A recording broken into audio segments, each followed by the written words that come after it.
Bueno, aquí está nomás prometido Luis Moreno Campo, que me acabo de enterar no se digna del todo volver a la Argentina, está apenas un tiempo por mes y luego vuelve a Nueva York, donde das clases. En Harvard doy clases. En Harvard. Y vos fuiste también candidato a presidente de la FIFA. No. Cuando hubo escándalos de corrupción en la FIFA en el 2012, yo me estaba terminando mi gestión en la Corte Penal Internacional, estaba terminando 9 años de gestión ahí, y me llama Blatter, hay una comisión que nombra Blatter para reformar la FIFA, y sugieren mi nombre para que investigue la FIFA. Entonces me llama Blatter, fue muy interesante, porque Blatter me explica que él me necesitaba, me dice, porque yo soy un presidente que no puede nombrar su gabinete. Porque en realidad, una cosa interesante de la FIFA es la FIFA está dominada y controlada por los organismos regionales. Exacto. La CONMEBOL, la CONCACAF, la Unión Europea, son los dueños de la FIFA. El presidente es como un tipo que juega ahí entre medias regiones. Y eso es lo que me da a entender, que él intentaba hacer las que podía, pero que estaba rodeado por la mafia. Él no llegó ahí porque lo sacaron, lo pescaron en el río de agua. Él estaba secretario general, él viene de adentro de la FIFA. Él sale del Comité Olímpico. Burócrata. Sí, y lo nombran como secretario general. Y después de ahí pasa a la presidencia. Blatter es interesante porque en la denuncia que hay, no hay nada contra Blatter. Cero. Lo único que hay de la FIFA, lo que hay es negocios que daban sobornos a los dirigentes del Caribe y de Sudamérica. Pero no hay cero contra la FIFA. Una sola cosa hay, que es que Sudáfrica autoriza a la FIFA que le pague 10 millones de dólares a un dirigente caribeño. Y la autorización, ¿quién la da? Julio Grondona. Bueno, autorizaba muchas cosas Grondona, ¿no? Sí, Grondona tenía mucho poder acá, en Latinoamérica y en la FIFA. Tenía mucho poder. Dentro de 10 días tiene que hablar Bursaco en la justicia norteamericana. Sí, por eso sí. Bursaco fue ante la jueza americana que le tocó y pidió postergar su audiencia. Que uno hace eso cuando cree que el fiscal tiene pruebas suficientes para condenarlo. Si uno dice que el fiscal no tiene pruebas, voy a juicio y le gano. Pero si el fiscal tiene muchas pruebas para condenarme, la alternativa de Estados Unidos es hacer un acuerdo con los fiscales. Y por eso yo creo que es muy importante estar pendiente de qué va a pasar, porque Bursaco, para hacer un acuerdo, tiene que contar todo lo que sabe. No mucho, todo. Cuando vos decís para hacer el acuerdo es para no ir preso. Para no ir preso, claro. Así le fue a otros procesados que están en la causa, hicieron un acuerdo y no van presos. ¿Y si lo pescan mintiendo? Por eso, hay un caso interesante, un banquero que trabajaba para la banca suiza fue a denunciar gente que eran clientes de él, que escapaban impuestos americanos para ponerlos en Suiza. Y por eso recibió 106 millones de dólares de recompensa. Pero también no contó de uno, a ese uno lo agarraron, confesó, y el banquero se quedó con sus 106 millones, pero 2 años y medio preso en la cárcel. Así que Bursaco, Bursaco tiene un problema que hay 13 como él. Hay 13 tipos que van a contar cosas. O sea que también se pueden cruzar. Bueno, eso se llama el dilema de los prisioneros, en lógica. Es eso. Nadie sabe qué va a decir el otro, entonces el incentivo es para contar todo lo que saben. El proceso de negociación, de testigo... No es un testigo, es un acusado. Un acusado que colabora. ¿Cómo es?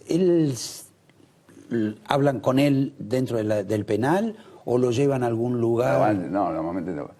Lo tienen que hacer con el abogado presente y la fiscalía lo hacen los fiscales. En Estados Unidos los fiscales manejan todo el poder. En el sistema federal, menos del 10% de los casos llegan a juicio. No, obvio. La gente se cierran por acuerdo. Solo los argentinos creen que Estados Unidos se rige por un sistema de los juicios públicos, populares. Bueno, pero los pocos que hay son interesantes y hacen que la gente entienda el sistema judicial. Pero eso no hace a la justicia ni al derecho. No, hace a la justicia al derecho, sí, son pragmáticos los americanos, son pragmáticos y quieren aplicar la ley en los temas.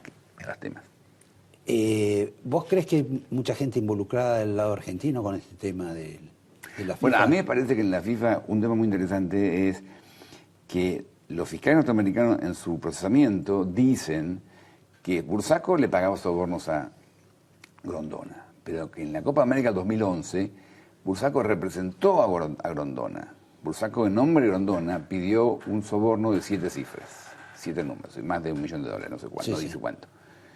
Y lo interesante para mí, dice el procesamiento, que Bursaco dijo que el pago no había que hacerlo a Grondona, sino que una deuda que Torneos tenía con la Conmebol quedaba cancelada. Con lo cual, ¿cómo se arreglaban Bursaco y Grondona? Grondona era socio de Torneos. ¿Cómo era este negocio? Entonces, todo bueno, eso... pero Torneos es una empresa que está en alguna medida en la bolsa de Estados Sí, Unidos. DirecTV es la dueña. Exacto. Por eso DirecTV es la dueña, por eso DirecTV ahora lo sacaron. Por eso hay otra pelea ahí también, porque DirecTV y los otros socios de Bursaco lo echaron, Sí. lo sacaron. Y es una compañía de mucha plata, es así que Bursaco va a pelear a muerte para volver, así que hay otra pelea más entre ellos. Pero DirecTV tuvo que mandar una investigación, qué pasó en Torneos, porque tenía que contarle a la Securities Exchange Commission, que es la Comisión de Valores norteamericana, qué pasa con su compañía, donde él tiene acciones. Que pagó coimas como hicieron algunas empresas alemanas, claro, por ejemplo.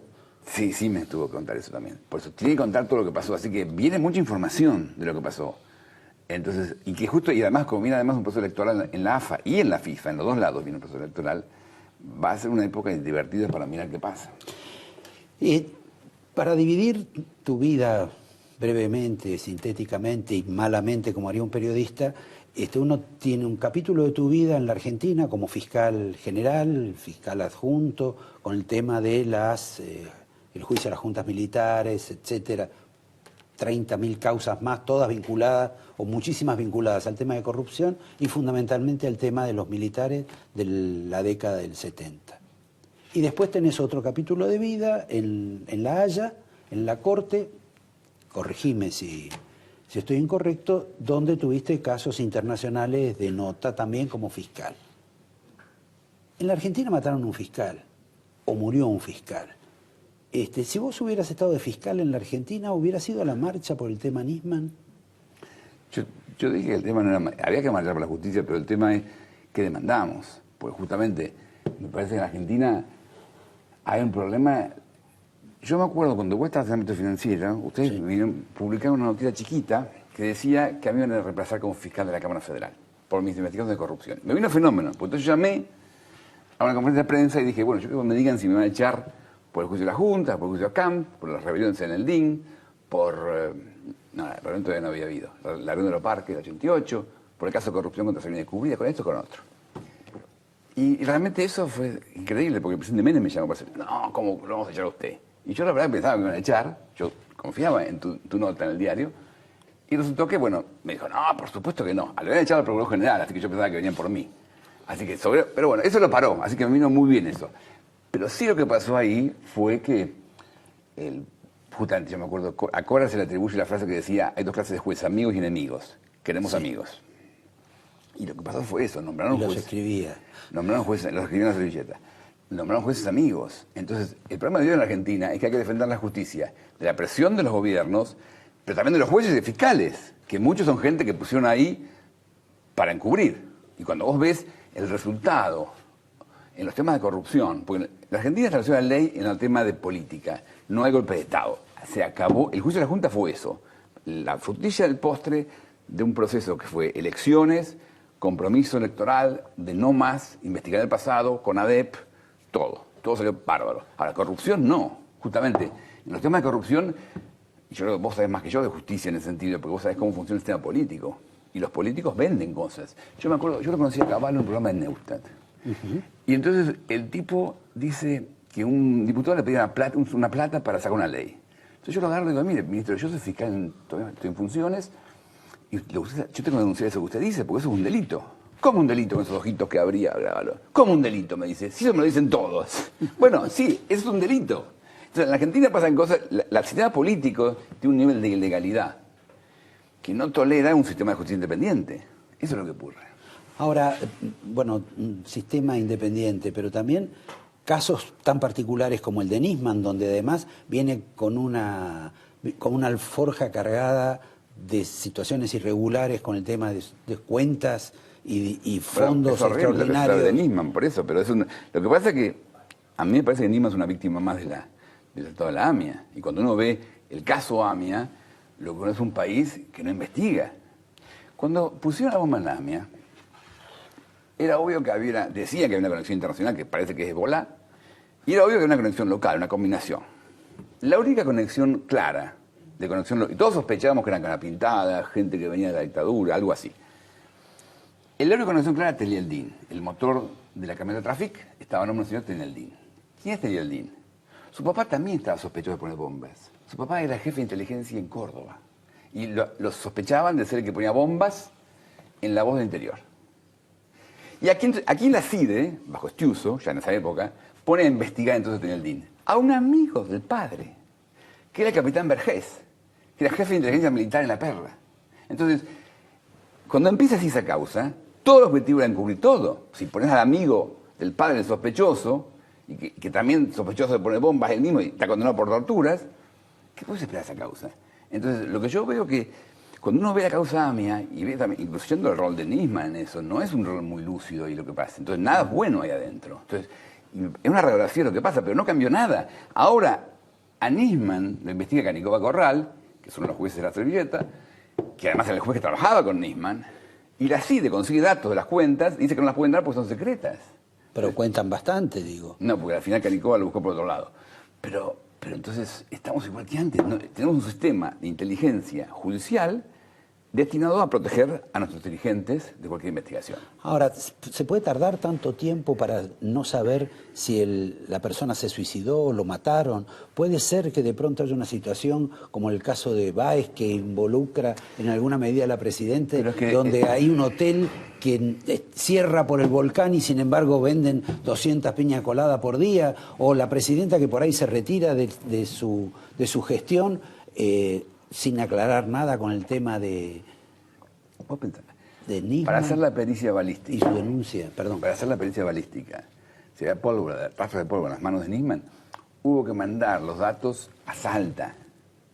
Quiere decir que en la Argentina no tenemos un sistema de investigación federal con capacidad de maquinaria suficiente para analizar eso, que es un dato básico. Pero dicen que, digamos, en Salta está el mejor laboratorio de eso. Bueno, sí, pero me alegro por Salta, pero ¿cómo no tenemos lo mismo en el sistema federal?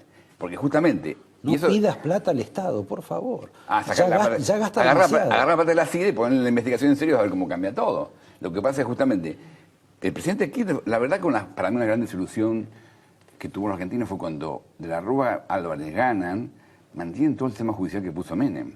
Justamente todos los jueces amigos quedaron y no cambiaron nada. Es más, el número 2 de la Rúa en la inteligencia se dice que es que después siguió trabajando con Estiuso y con los jueces federales.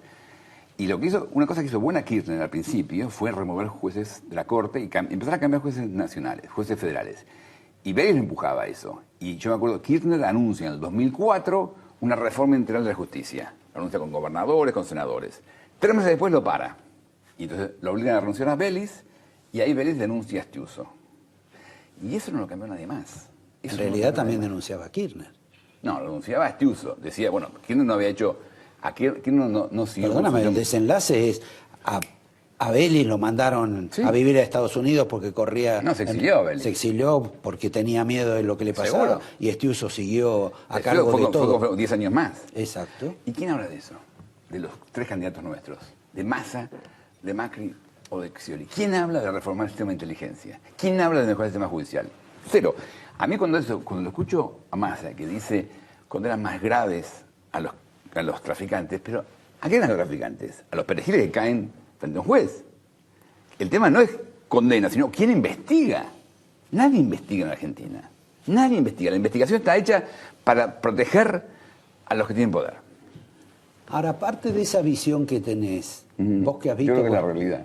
No, yo comparto gran parte de ese criterio. Pero independientemente de eso...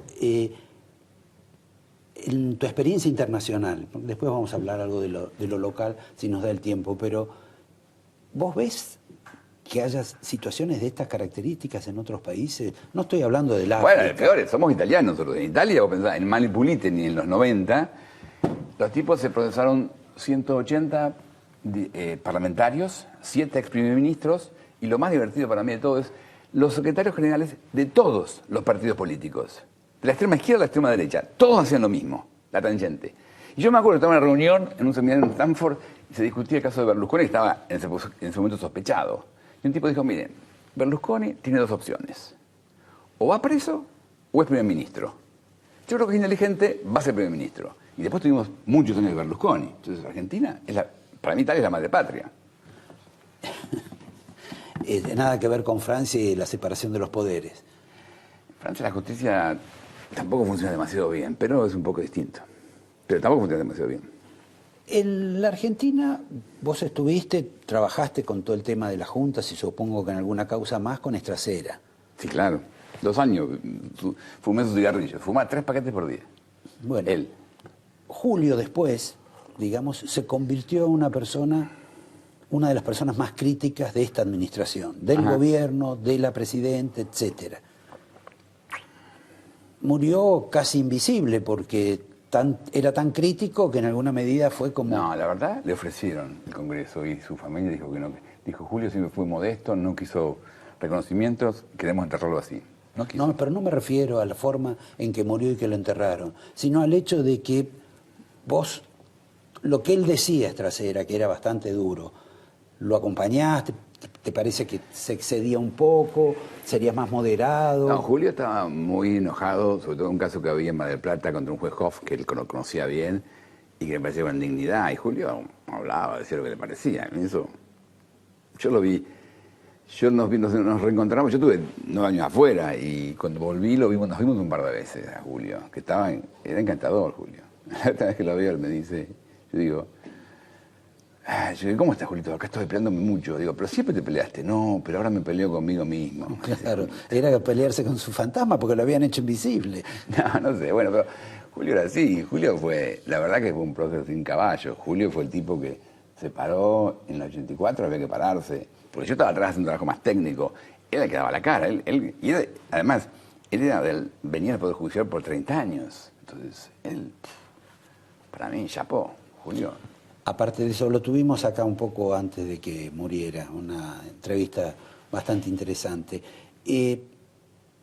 ¿La justicia de antes no te gustaba? Creo que la actual... ¿Cuál es la que no me gustaba? La que vivía vos. No, nosotros peleamos por... La verdad que lo que pasa es lo siguiente. En el 83, cuando se decide jugar a los militares... No me refiero a ese tipo de justicia. Me refiero al sistema, en alguna medida prebendario, que se fue dando después. En la Argentina, para la corrupción, los militares en el 83, una cosa que pedían es que no se investigaran los ilícitos. Los investigadores se fueron bañados de corrupción y pedían que no se los investigaran los ilícitos. Entonces, corrupción en la Argentina hubo siempre. Militares, no militares, siempre lo mismo. Lo que me parece que yo me di cuenta después un poquito, los políticos estaban contentos de jugar a los militares. Era arriesgado, pero estaban contentos porque querían sacarse a los enemigos que los echaban del poder. Pero corrupción era distinto. Cuando nosotros nos metimos con el tema de corrupción, que yo decía, bueno, en democracia no se mata gente, el abuso de poder es corrupción. Cuando nos quisimos meter en eso, ahí justamente los políticos nos decían, pero pará, este es amigo. Entonces, mira, tenemos estas pruebas, bueno, lo dejaban al amigo. Pero la tendencia era defenderlos. Yo creo que entonces el tema de la justicia no es solamente jueces y fiscales, sino cuáles son las reglas que los políticos aceptan y respetan. Y eso hay que cambiar. Y de eso no estamos hablando para nada. Última pregunta. ¿Te imaginás que este gobierno proponga una persona para la vacante de la Corte? Sí, antes de terminar su mandato. Alguien me va a poner, pero el tema no es la Corte. Para mí el tema central es cómo se investiga en la Argentina. Entonces vos sos presidente, Scioli, Macri, cualquiera. Y llega, y tiene 2 opciones.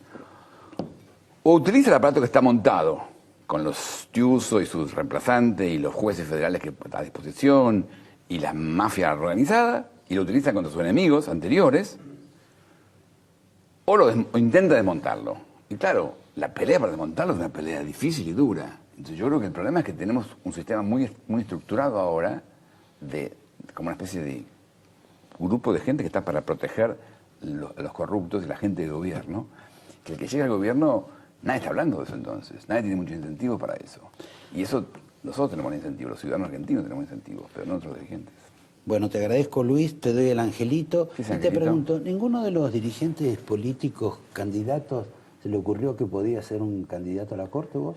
No, yo no soy candidato a nadie, por suerte, no. A mí, no, yo no quiero, yo no quiero ningún cargo. Yo tuve el cargo más lindo del mundo, yo fui el primer fiscal del mundo. Yo no quiero otro cargo. Yo trato de explicar en la Argentina, bueno, lo que yo veo, pero estoy básicamente trabajando en Harvard, explicar justamente lo que pasa con los chicos que se mueven en las playas de Grecia, tiene que ver con las matanzas que tenemos en Irak. Y las matanzas que tenemos en Irak tienen que ver con las invasiones que tuvimos y con esa historia. Y eso, vos lees los diarios norteamericanos y no mencionan la relación que hay entre el chiquito en la playa de Grecia y la invasión que ellos hicieron de Irak. No la conectan, creen que es un problema europeo. Es que no leen a Cristina, que siempre dice todo tiene relación con todo. No, pero bueno, es el efecto butterfly. Pero no sé si todo tiene relación con todo, pero es muy claro que la invasión de Irak produjo que los sunnis se quedaran afuera y son los únicos que armaron el Estado Islámico y los que hacen que 9 millones de sirios escapen de Siria. Y que entonces algunos llegan muertos a la playa. Sí, no son los más pobres los que están ahí a veces. ¿A dónde? En el tema de escaparse. Se escapan todos los que pueden. Yo estuve en Kurdistán la semana pasada. Se escapan todos los que pueden y se escapan como pueden. Entonces, pero si queremos evitar, justamente para mí, es como que acá hablaba de la Argentina, porque el mundo es un complicado también. Entonces, más que hacer cosas acá, yo intento ver si puedo dar un aportecito allá. Por lo menos contar, yo estuve 10 años viendo los conflictos más grandes del mundo, quiero contar lo que yo vi. Bueno, ¿en el libro ese contás algo? Este libro es un libro que hice hace muchos años explicando, tomando la prueba del juicio de las juntas para explicar cómo se armó eso, qué pasó en Argentina. Sí. Bueno, este libro que trajo Luis Moreno Campo es para ustedes. Lo despido, lo saludo, le agradezco. Le voy a pedir que lo firme. Mientras tanto les anuncio que vamos a tener acá, en ese lugar, a un economista de nota, alguien que trabajó con Miguel Bain, que ahora me parece que lo mira de otra manera y que por lo menos escribe muy críticamente de él sobre los tweets, sobre lo que ha dicho Miguel Bain, posible ministro de Economía, y con la salvedad, debe saber él, que después de él, el próximo lunes, ahí va a estar sentado Miguel Bain. Gracias, Luis.